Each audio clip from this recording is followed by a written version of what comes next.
हाँ जी दोस्तों, नमस्कार। कैसे हैं आप सब? उम्मीद है कि सब लोग स्वस्थ होंगे, खुश होंगे और मस्त होंगे। आज का हमारा विषय है मैथिली शरण गुप्त के मुक्तक काव्य।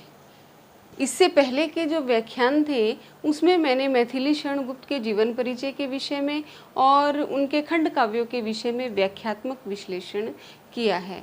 आप उनके जीवन परिचय के विषय में जानने के लिए और उनके खंड काव्यों के विषय में जानने के लिए मेरे पिछले व्याख्यान सुन सकते हैं, देख सकते हैं। तो आज के व्याख्यान में हम बात करेंगे इनके मुक्तक काव्यों की। सबसे पहले तो यह जान लेना जरूरी है कि मुक्तक काव्य क्या होता है।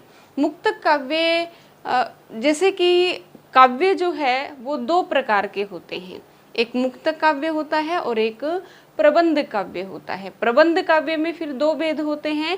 एक का को कहा जाता है महाकाव्य और दूसरा होता है खंड काव्य। सबसे पहले हम महाकाव्य की बात करेंगे। किसकी बात करेंगे हम? महाकाव्य। जैसा कि नाम से ही स्पष्ट है कि ऐसा कोई काव्य जो बहुत बड़ा होगा उसे क्या कहा जाएगा, जिसका विस्तृत क्लेवर होगा उसे क्या कहा जाएगा? महाकाव्य कहा जाएगा। महाकाव्य एक लेखन की विशिष्ट विधा है और इस विधा को अपनाते हुए जो कवि है उसे अनेक नियमों का, अनेक मर्यादाओं का, अनेक सीमाओं का पालन करना पड़ता है, तभी उसकी जो रचना है वो महाकाव्य की श्रेणी में आ पाती है। जैसे कि उसे 8 या 8 से अधिक सर्गों की रचना करनी पड़ेगी और जो नायक होगा वो उच्च कुल का कोई नायक होगा और उसके अंदर सभी जो हैं वो विशिष्ट गुण होंगे, मतलब उदात्त नायक होगा। और ये मतलब शुरू से लेकर अंत तक पूरी जो विस्तृत कथा है वो उसमें समाहित हो जानी चाहिए। आप क्या है, एक अंगिरस होगा और अन्य क्या होंगे? गौण रस होंगे। इस तरीके से क्या है, इन सीमाओं का पालन करते हुए, इन नियमों का पालन करते हुए आपको अपनी रचना करनी पड़ती है। खंड काव्य। खंड काव्य क्या होता है? खंड का मतलब होता है छोटा, मतलब कि महाकाव्य का ही सीमित रूप क्या होता है? खंड काव्य होता है।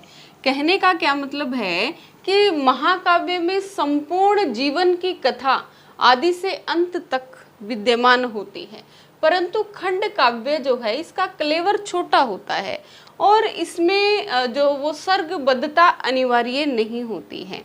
और इसकी क्या विशेषता है कि इसमें जीवन के किसी अंश को मुख्य स्थान दिया जाता है और अन्य जो घटनाएं हैं वो गौण रूप में चित्रित की जाती हैं, मतलब कथा को रुचिकर बनाने के लिए। जैसे कि हमने पिछले खंड काव्यों में देखा, पंचवटी प्रसंग जो था मैथिली शरण गुप्त का, उसमें क्या था कि लक्ष्मण किस प्रकार से शूर्पणखा की नाक काट देते हैं उसका वर्णन उसमें किया गया है। जयद्रथ वध था, उसमें महाभारत की उस घटना का वर्णन किया गया है जब अभिमन्यु का वध होता है। तो मतलब कुछ एक अंश को, एक छोटे से भाग को आधार बना करके जब कोई काव्य रचना की जाती है तो वो किसकी श्रेणी में आती है? वो खंड काव्य की श्रेणी में आती है।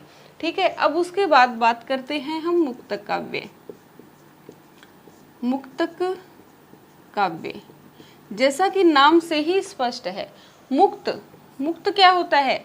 फ्री, स्वतंत्र, कि जो विधा अपने आप में स्वतंत्र है, कोई नियम का बंधन नहीं है, किसी प्रकार की सीमा का कोई बंधन नहीं है, वो रचना क्या होती है? मुक्त काव्य की श्रेणी में आती है। मतलब ये क्या है? अपने आप में संपूर्ण और स्वतंत्र इकाई है, इसमें किसी प्रकार का कोई बंधन नहीं होता। अगर कोई कवि, मतलब कि एक विभिन्न इकाइयाँ इसकी हो सकती हैं और क्या है कि एक इकाई में अगर कोई कवि पृथक सौंदर्य और पृथक प्रसंग का प्रयोग कर रहा है तो दूसरी इकाई में वो किसी एक और अन्य प्रसंग का प्रयोग कर सकता है। किसी एक इकाई में कोई अन्य कथा हो सकती है, दूसरी इकाई में कोई अन्य कथा हो सकती है। छंदों का बंधन नहीं है, रस का बंधन नहीं है, सर्गों का बंधन नहीं है, किसी प्रकार का कोई बंधन नहीं है। तो ऐसी जो रचना है वो मुक्त काव्य की श्रेणी में आती है। तो द्विवेदी युग में जितने भी फुटकर रचनाएं थी, जितनी भी, और सफुट जो रचनाएं थी, कविताएं थी, वो सारी की सारी मुक्तक काव्य की श्रेणी में आती हैं। और जैसे कि बिहारी दास के दोहे हैं, मीराबाई के पद हैं, क्या कहते हैं, रहीम के दोहे हैं, कबीर के दोहे हैं, वो सारे के सारे किस में आते हैं? वो सारे के सारे मुक्तक काव्य की श्रेणी में आते हैं। मुक्तक काव्य और प्रबंध काव्य के विषय में आचार्य रामचंद्र शुक्ल जो हैं वो बहुत सुंदर सी एक परिभाषा देते हैं, बहुत महत्वपूर्ण भी है, बहुत बार परीक्षा में पूछ ली जाती है कि आचार्य रामचंद्र शुक्ल, आचार्य रामचंद्र शुक्ल ये क्या कहते हैं? ये कहते हैं कि प्रबंध विस्तृत वनस्थली है। प्रबंध विस्तृत वनस्थली है तो मुक्तक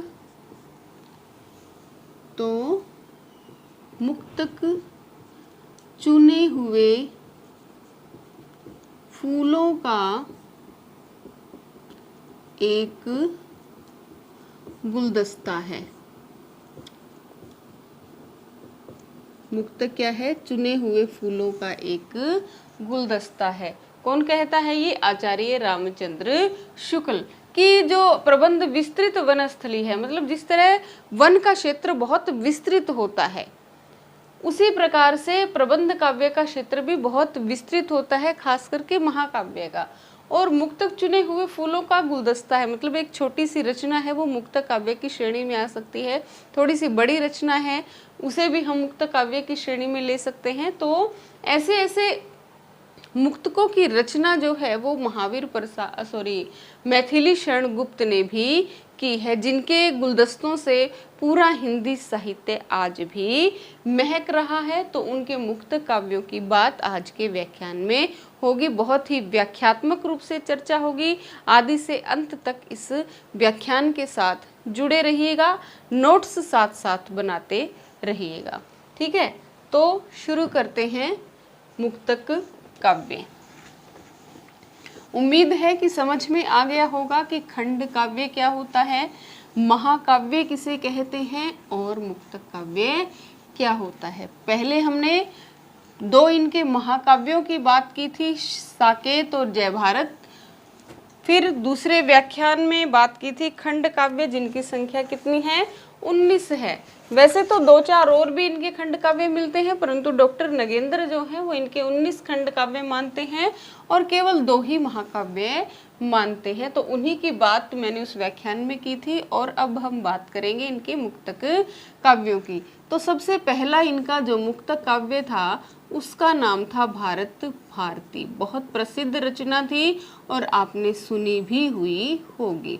डॉक्टर नगेंद्र इसका प्रकाशन वर्ष मानते हैं 1912 में, कहीं कहीं 1914 में भी दिया हुआ मिलता है, परंतु आप उसी को सत्य मानिए जो डॉक्टर नगेंद्र कहते हैं, क्योंकि ज़्यादातर किताबें और ज़्यादातर जो थीसिस हैं वो इन्हीं की बात को सत्य मानते हैं, ठीक है। तो भारत भारती कब प्रकाशित हुई थी? 1912 ईस्वी में। और ये भारत भारती क्या है? ये मैथिली शरण गुप्त की कीर्ति का आधार स्तंभ थी। मतलब इससे पहले चाहे उन्होंने 1910 ईस्वी में जयद्रथ वध लिखा, 1909 में इनकी रचना आई रंग में भंग, परंतु क्या है, प्रसिद्धि, वैसे तो जयद्रथ वध जो रचना थी वो भी इनकी बहुत प्रसिद्ध हुई, परंतु जो जन जन में इनकी जो पहचान बनी वो किसके कारण बनी? वो भारत भारती नामक रचना के कारण बनी। क्यों? क्योंकि भारत भारती जो है वो राष्ट्रीय विचारों का फड़कता हुआ दस्तावेज था। इसमें भारतीयों की जो राष्ट्रीय भावना है उसको झकझोर डालने का इसमें प्रयास किया गया है, सोई हुई भावना को जगाने का प्रयत्न किया गया है। किसके द्वारा? कवि के द्वारा। और यह एक ऐसी रचना थी जिसके द्वारा इन्हें क्या है, राष्ट्र कवि की उपाधि से भी नवाजा गया। और वो राष्ट्र कवि की उपाधि इन्हें किसने प्रदान की? वो की थी महात्मा गांधी ने। चलिए लिख लीजिए, और भी बहुत बातें हैं। भारत भारती किससे संबंधित है? यह राष्ट्रीयता की भावना से ओतप्रोत रचना है। ठीक है, यह राष्ट्रीयता की भावना से ओतप्रोत रचना है। इसके कारण इन्हें महात्मा गांधी द्वारा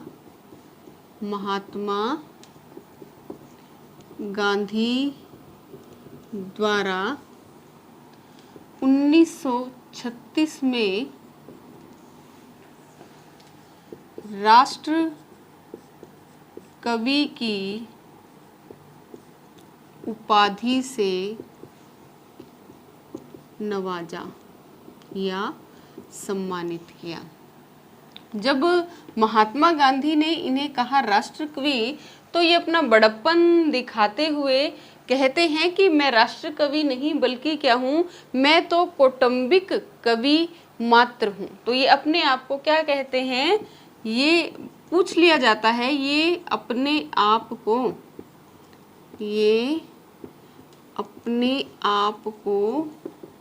कौटुंबिक कवि मात्र कहते हैं।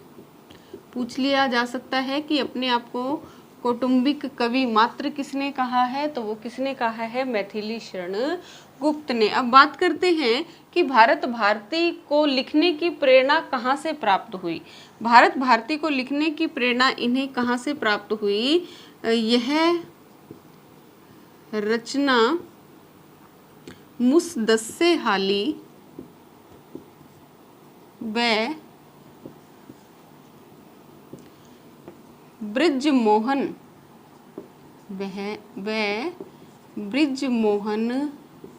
दत्तात्रेयकृत भारत दर्पण से प्रभावित होकर रची गई। ठीक है, और इसकी क्या विशेषता थी, यह 3 खंडों में रची गई है। यह 3 खंडों में रची गई है। कौन कौन से हैं, नंबर 1 अतीत खंड, नंबर 2 वर्तमान खंड, नंबर 3 भविष्य खंड।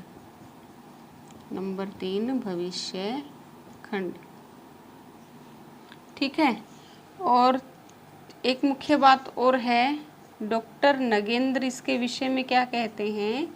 डॉक्टर नगेंद्र कहते हैं कि भारत भारती की लोकप्रियता, भारत भारती की लोकप्रियता, भारत भारती की लोकप्रियता खड़ी बोली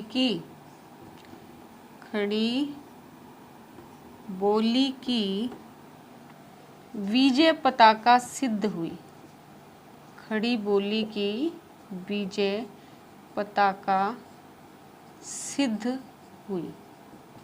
ठीक है, ये कौन कहता है, डॉक्टर नगेंद्र। पूछा जा सकता है कि भारत भारती को खड़ी बोली की विजय पताका किसने कहा, तो वो किसने कहा, डॉक्टर नगेंद्र ने।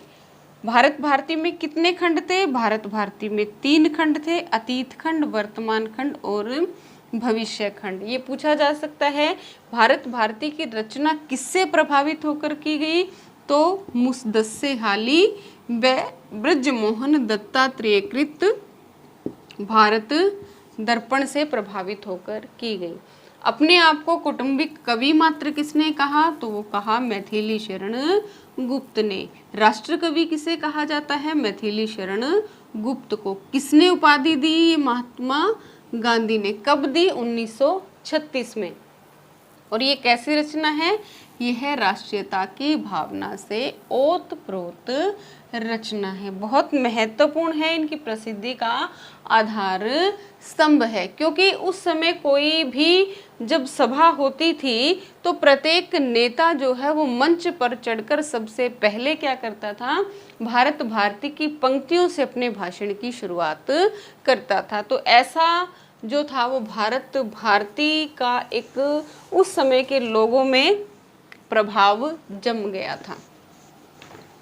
अगली इनकी रचना देखिए जिसका नाम है पद्य प्रबंध। पद्य प्रबंध, इसमें क्या है? इसमें सफुट गीतों का संग्रह है। इसमें सफुट गीतों का संकलन है। इसमें सफुट गीतों का संकलन है जो क्या है? जो नीति परक एवं उपदेशात्मकता से युक्त है। जो कि नीतिपरक एवं उपदेशात्मकता से युक्त हैं। तो पद्य प्रबंध, ठीक है। अगली इनकी रचना थी बहुत महत्वपूर्ण है जिसका नाम है पत्रावली। कब प्रकाशित हुई? 1917 में। 1917 में इनका एक खंड काव्य भी प्रकाशित हुआ जो बहुत महत्वपूर्ण है, जिसका क्या नाम था? किसान। पत्रावली क्या है? पत्रावली पत्र गीति शैली में लिखी गई है। पत्र गीति शैली में रचित है और इसमें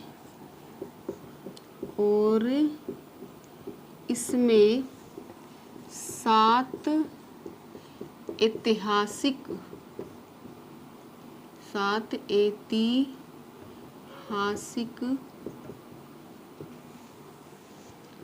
पत्रों का संकलन है। इसमें क्या है? 7 ऐतिहासिक पत्रों का संकलन है जो ऐतिहासिक व्यक्तियों को संबोधित करके लिखे गए हैं। जैसे कि पहला जो पत्र है वो पृथ्वीराज महाराणा प्रताप को लिखते हैं और वो उस पत्र में लिखते हैं कि चाहे कुछ भी हो जाए आपको अकबर की अधीनता स्वीकार नहीं करनी है। तो दूसरे पत्र में जो महाराणा प्रताप है वो पृथ्वीराज को उत्तर देते हैं, लिखते हैं कि चाहे कुछ भी हो जाए मैं अपनी आन पर कभी आंच आने नहीं दूंगा। इसी प्रकार जो तीसरा पत्र है वो महाराज शिवाजी औरंगजेब को लिखते हैं और इस पत्र में वो जजिया कर लगाने का विरोध करते हैं। चौथा पत्र औरंगजेब का लिखा हुआ है जिसमें वो जीवन के अंतिम दिनों में क्या है? अपने किए हुए कृत्य पर पश्चाताप करते हैं। तो इस प्रकार से क्या है? 7 ऐतिहासिक पत्र लिखे गए हैं। तो पत्रावली नाम से ही स्पष्ट है, ठीक है। उसके बाद अगली इनकी रचना है जिसका नाम है वैतालिक। वैतालिक कब प्रकाशित हुई? 1918। कहीं कहीं 1919 भी है। इसी प्रकार पत्रावली जो है वो कहीं पर 1916 है, कहीं पर 1917 है। तो बहुत कंफ्यूजिंग सा रहता है क्योंकि जितना अधिक हम पढ़ते हैं, जितना अधिक किताबों से या फिर थीसिस से या फिर गूगल से हम जब पढ़ते हैं, विकिपीडिया पर पढ़ते हैं, तो क्या है हमें बहुत अलग अलग सी बातें मिलती हैं। एक किताब कुछ और कह रही है सन संवत के विषय में, दूसरी किताब कुछ और कह रही है। विकिपीडिया पे पढ़ोगे तो आपको कुछ और मिलेगा। जैसे कि मैंने आपको बताया था पिछले व्याख्यान में कि कनकलता नाम से जो है ये लिखते थे। मतलब जब वो 12 वर्ष की आयु में इन्होंने जब लिखना शुरू किया तो ब्रज भाषा में कनकलता नाम से लिखते थे। ये विकिपीडिया में लिखा हुआ है। लेकिन जब मैंने कुछ और थीसिस पढ़े या कुछ और किताबें पढ़ी तो उसमें मुझे मिला कि कनकलता नाम से ये नहीं लिखते थे, बल्कि कौन लिखते थे? इनके पिताजी लिखते थे। अब किसकी बात को सत्य माना जाए, कुछ नहीं कहा जा सकता। तो चलिए अगली हमारी रचना है जिसका नाम क्या है, बैतालिक, जो कब प्रकाशित हुई, 1918 में। कई जगह मिलता है 1919 में। और ये बैतालिक भी क्या है, यह जागरण गीत है। यह जागरण गीत है जिसके माध्यम से भारतीयों की राष्ट्रीय भावना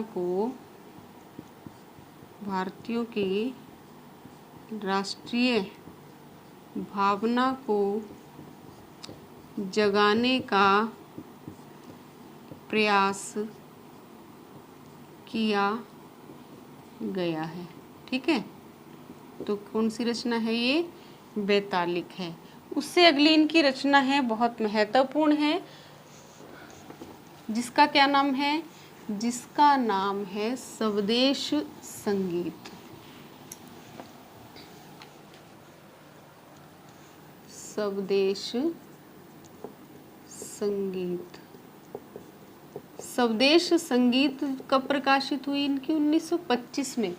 बहुत ही मतलब महत्वपूर्ण है। भारती की तरह ये रचना भी बहुत प्रसिद्ध हुई। और इस 1925 में ही एक और प्रसिद्ध इनकी रचना थी जिसका क्या नाम था, पंचवटी, जो किसके लिए प्रसिद्ध थी, अपने प्रकृति वर्णन के लिए बहुत ज़्यादा ये रचना जो थी वो प्रसिद्ध हुई, लोगों ने बहुत उसे पसंद किया। तो स्वदेश संगीत मुक्तक काव्य है 1925 में। और अभी क्या बोला था मैंने, पंचवटी, जो क्या है 1925 में, वो खंड काव्य है इनका। ठीक है, स्वदेश संगीत में भी क्या है, इसमें 65 कविताएं संकलित हैं। इसमें 65 कविताएं संकलित हैं। और जो भी क्या है, ये राष्ट्रीयता की भावना से ओतप्रोत हैं। और इसे क्या माना जाता है, इसे भारत भारती की प्रतिकृति माना जाता है। इसे भारत भारती की प्रतिकृति माना जाता है। प्रश्न पूछा जा सकता है कि मैथिली शरण गुप्त की कौन सी रचना को भारत भारती की प्रतिकृति माना जाता है, तो कौन सी रचना को माना जाता है, स्वदेश संगीत को।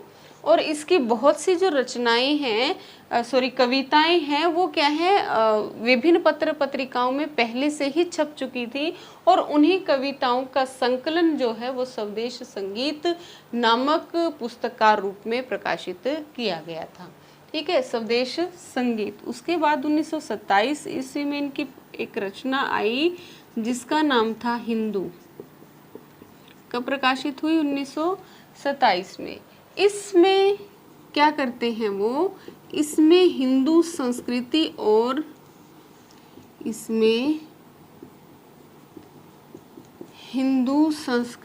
और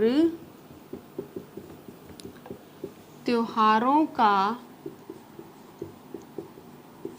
वर्णन करते हुए बताते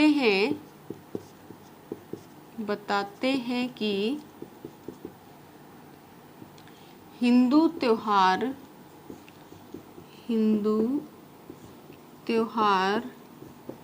एक पक्षीय न होकर बहुपक्षीय हैं। मतलब कि अगर किसी त्योहार का हिंदुओं के लिए महत्व है तो वो क्या है, उतना ही महत्व किसके लिए है, वो मुसलमानों के लिए भी है, उतना ही महत्वपूर्ण मुस्लिम कौम के लिए भी है। जैसे कि ये उदाहरण स्वरूप रक्षाबंधन का त्योहार लेते हैं। रानी कर्मावती जब संकट में होती है तो वो हुमायूं को राखी भेजती हैं और उस राखी के जो बंधन से खिंचे हुए हुमायूं जो है वो रानी कर्मावती की सहायता के लिए उसी समय पहुंच जाते हैं। तो इसी माध्यम से वो दर्शाना चाहते हैं कि जितना अधिक महत्व हिंदू त्योहारों का हिंदुओं के लिए है, उतना ही महत्व किसके लिए है, मुसलमानों के लिए भी है। मतलब सर्व धर्म संभाव की अवधारणा को ये किसमें प्रकट करते हैं, अपने हिंदू नामक मुक्त काव्य में प्रकट करते हैं। ठीक है, तो 1929 में भी इनकी एक बहुत महत्वपूर्ण रचना आई जिसका क्या नाम था, झंकार था। कब प्रकाशित हुई ये, 1929 में। और इसमें भी कितनी कविताएं हैं, इसमें 63 कविताएं संकलित हैं। इसमें 63 कविताएं संकलित हैं। तो इसमें 63 कविताएं संकलित हैं और इन कविताओं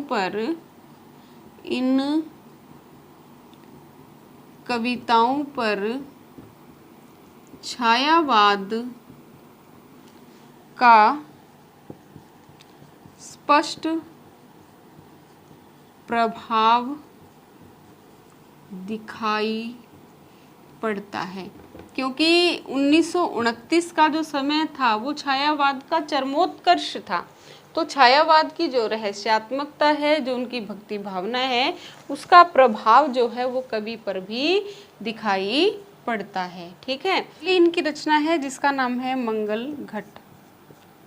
मंगल घट जिसका प्रकाशन हुआ 1937 में और कहीं कहीं मिलता है 1924 में, तो दोनों ही याद कर लीजिएगा। और मंगल घट इसमें बताया जाता है कि इसमें इनकी बहुत सुंदर जो कविताएं हैं वो संकलित हैं, जिनमें एक तो है केशों की कथा, केशों की कथा जिसमें द्रौपदी की ही बात की गई होगी, नाम से स्पष्ट है। दूसरी है स्वर्गोद्वार। एक है इसमें चांडाल जिसमें जाति प्रथा का ये विरोध करते हैं, और दास्ताने जिसमें राजपूतों की युद्धों की वो बात कर रहे हैं। और एक है इसमें टाइटैनिक की सिंधु समाधि। टाइटैनिक की सिंधु समाधि, जब 1912 ईस्वी में जब टाइटैनिक जहाज डूब गया था, तो उस समय उस कहानी को आधार बना करके इन्होंने टाइटैनिक की सिंधु समाधि कविता रची थी। कविताएं तो इसमें और भी हैं, परंतु ये कविताएं जो हैं वो इसकी महत्वपूर्ण कविताएं हैं। ठीक है, अगली इनकी रचना है जिसका नाम है कुणाल गीत। लिख लीजिए, क्या नाम है, कुणाल गीत।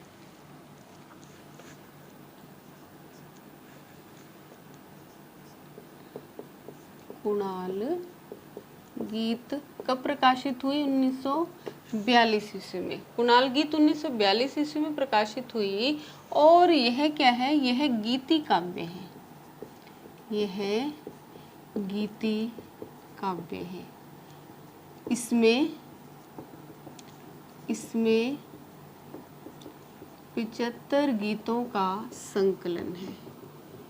इसमें कितने गीतों का संकलन है, 75 गीतों का संकलन है। और यह ऐतिहासिक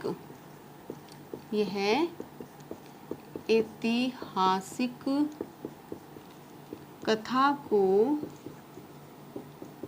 आधार बनाकर लिखी गई है। ठीक है,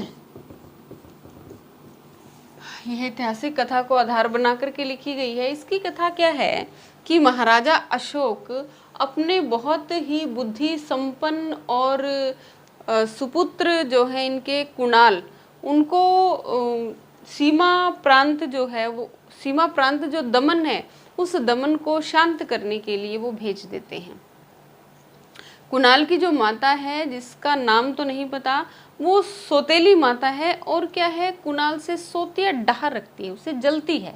और जब कुणाल जो है सीमा प्रांत के लिए जाते हैं दमन करने के लिए, जब कुणाल सीमा प्रांत का दमन शांत करने के लिए जाते हैं, तो अपनी पत्नी जो कंचनगंगा जिसका नाम है, उसे भी अपने साथ ले जाते हैं। इधर से जो इनकी माता है वो राज मुद्रा से अंकित एक पत्र जो है वो अपने अधिकारी के माध्यम से, जो सीमा प्रांत के अधिकारी है उसके पास भेजती है और उसमें आदेश देती है उस पत्र के माध्यम से कि कुणाल को अंधा करके उस राज्य से जो है वो निष्कासित कर दिया जाए। राजाज्ञा का पालन होता है और कुणाल को अंधा करके वहाँ से निकाल दिया जाता है। जो कुणाल है वो फिर अपनी पत्नी के साथ भिक्षा मांगते हुए क्या है अपना जीवन यापन करते हैं और एक दिन ऐसे ही भिक्षा मांगते हुए गीत गाते हुए वो कहाँ पहुँच जाते हैं, पाटलिपुत्र पहुँच जाते हैं। और जब पाटलिपुत्र में जब महाराजा अशोक सोए हुए होते हैं और कुणाल की आवाज़ उनके कानों तक पहुंचती है तो अपने पुत्र की आवाज़ को सुन कर के वो क्या है भागे हुए दौड़े हुए उसके पास जाते हैं और उसको गले से लगा लेते हैं। और जो कुणाल की जो दृष्टि है वो पिता पुत्र के गले मिलने से वापस आ जाती है। तो ये जो कथा है उसको आधार बना करके कुणाल गीत की रचना की गई है। ठीक है, अगली इनकी रचना है जिसका नाम है विश्व वेदना। विश्व वेदना 1942 में, ये भी 1942 में ही रची गई और 1942 ईस्वी में इनका एक खंड काव्य भी था। क्या नाम था उसका? अर्जन और विसर्जन। ठीक है, विश्व वेदना 1942 ईस्वी में। इसमें क्या है, इसमें द्वितीय विश्व युद्ध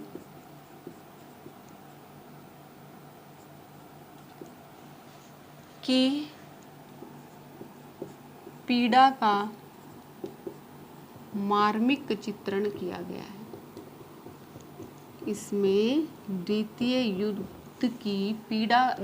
विश्व युद्ध की पीड़ा का मार्मिक चित्रण किया गया है। किताबों में आपको इस तरह से व्याख्यात्मक रूप से कहीं नहीं मिलेगा। मुझे भी ये सब ढूंढने के लिए बहुत मेहनत करनी पड़ती है, तब जाकर के कहीं मैं आपके सामने आ पाती हूँ। तो मेरा जो प्रयास है वो यही रहता है कि विषय से संबंधित प्रत्येक जानकारी मैं आप तक पहुँचाऊँ और बहुत व्याख्यात्मक रूप से आपको मैं करवाना चाहती हूँ ताकि आपका बहुत लाभ इससे मिल सके। तो विश्व वेदना 1942 ईस्वी में। उससे अगली जो है इनकी रचना जिसका नाम है अंजलि और अर्ध है।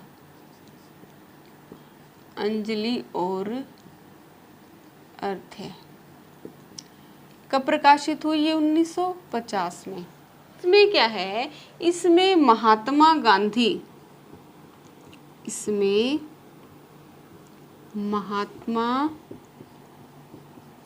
गांधी की मृत्यु पर शोक व्यक्त किया गया है। मतलब ये श्रद्धांजलि देने के लिए लिखी गई है, शोक व्यक्त किया गया है। इसे क्या कहा जा सकता है? ये क्या है? ये एक शोक गीत है, लिख सकते हैं। यह है एक क्या है? शोक गीत है। ठीक है, तो ये शोक गीत है और किसके लिए रचा गया है? ये महात्मा गांधी की मृत्यु पर शोक व्यक्त इसके माध्यम से वो करते हैं। ठीक है, उससे अगली इनकी रचना है जिसका नाम है राजा और प्रजा। राजा और प्रजा कब प्रकाशित हुई? 1956 में। इसमें क्या है, इसमें राजा और प्रजा का आपसी वाद विवाद इसके माध्यम से दर्शाया गया है कि जो राजा है वो ये कहता है कि जनता से कहता है कि प्रजातंत्र कोई अच्छी वस्तु नहीं है, राजतंत्र बहुत अच्छा जो है वो शासन व्यवस्था है, परंतु जो प्रजा है वो राजा को समझाती है कि आप भी हमारे साथ आ जाइए। तो वो क्या है, लोकतंत्र और राजतंत्र मतलब के विषय में इसमें अपने विचार व्यक्त किए गए हैं। किसके माध्यम से? राजा और प्रजा के माध्यम से। ठीक है, उसके बाद इनकी एक और रचना है जिसका नाम है उच्छ्वास, जो प्रकाशित हुई 1900। उच्छ्वास प्रकाशित हुई थी 1960 में। 1960 में ही इनकी एक और रचना प्रकाशित हुई थी, खंड काव्य था वो, जिसका क्या नाम था, रत्नावली। तुलसीदास की पत्नी को आधार बना करके, उसकी कहानी को आधार बना करके लिखा था। उच्छ्वास, उच्छ्वास जैसा कि नाम से स्पष्ट है, उच्छ्वास क्या होता है, आहें। जब हम लंबी लंबी आहें भरते हैं तो उसे क्या कहा जाता है, उच्छ्वास कहा जाता है। और लंबी लंबी आहें कब भरता है व्यक्ति, जब वो क्या होता है, किसी शोक में मग्न होता है, किसी दुख में होता है, तभी वो लंबी आहें भरता है। तो उच्छ्वास क्या है, यह अपने स्वजनों की मृत्यु पर, अपने स्वजनों की मृत्यु पर लिखे गए शोक गीतों का संकलन है। यह क्या है, अपने स्वजनों की मृत्यु पर लिखे गए शोक गीतों का संकलन है उच्छ्वास।